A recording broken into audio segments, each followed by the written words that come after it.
সম্মানিত মৎস্য খামারি ভাই ও বন্ধুরা, আশা করি সকলে ভালো আছেন। দেশ এবং দেশের বাইরে থেকে যারা আমার এই ভিডিওটা দেখতে পাচ্ছেন তাদেরকে অসংখ্য ধন্যবাদ। তা আপনাদের কাছে আমার ছোট্ট একটা রিকোয়েস্ট, আমার এই ভিডিওটা কেটে কেটে না দেখে সম্পূর্ণ দেখবেন।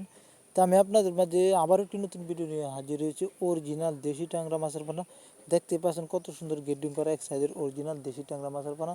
তো যে মাছগুলো না আপনারা ভিডিওর স্ক্রিনে দেখতে পাচ্ছেন, এই মাছগুলো অনেক কেজিতে 800 থেকে 1000 লাইনে দেখেন 1.5 থেকে 2 ইঞ্চি সাইজের কত সুন্দর অরিজিনাল দেশি ট্যাংরা মাছের পোনা। তো আপনারা কীভাবে অল্প সময়ের মধ্যে দেশি ট্যাংরা মাছ চাষ করে বাজারজাত করতে পারবেন অথবা বিক্রি করতে পারবেন, বিস্তারিত মূল ভিডিওতে শুনুন। তা আপনারা চাইলে মাছগুলো একক চাষ করতে পারবেন অথবা মিক্সও চাষ করতে পারবেন, অথবা যে কোনো মাছের সাথে এই মাছগুলো চাষ করতে পারবেন। তা আপনারা যদি এই মাছগুলো একক চাষ করেন তো অবশ্যই আপনার পুকুরটা ভালোভাবে প্রস্তুত করে নিতে হবে। যেমন আপনার পুকুরে চারখানি ময়লা আবর্জনা অথবা গাছগাছালি ভালোভাবেই পরিষ্কার করে নিতে হবে। তারপরে আপনার পুকুরে চুন, সার অথবা পটাশ ব্যবহার করে নিতে হবে সারটা পুষ্করিতে। তারপরে দেখা যাচ্ছে আপনার পুকুরে 500 থেকে 600 পিস মাছ ছাড়িতে পারবেন।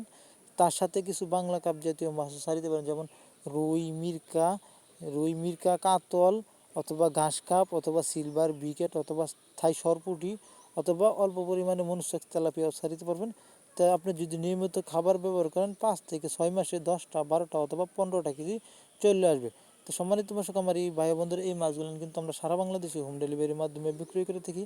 আপনারা চাইলে আমাদের হ্যাচারি বা নার্সারি থেকে সরাসরি আইসা নিয়ে যেতে পারবেন, অথবা আমাদের ভিডিওর স্ক্রিনে বা ডেসক্রিপশন বক্সে নাম্বার দেওয়া আছে, যে কোনো তথ্য পরামর্শ আমাদের কাছ থেকে যে কোনো সময় নিয়ে যেতে পারবেন। তো অবশ্যই আমার চ্যানেলকে সাবস্ক্রাইব করবেন, শেয়ার করবেন। ধন্যবাদ।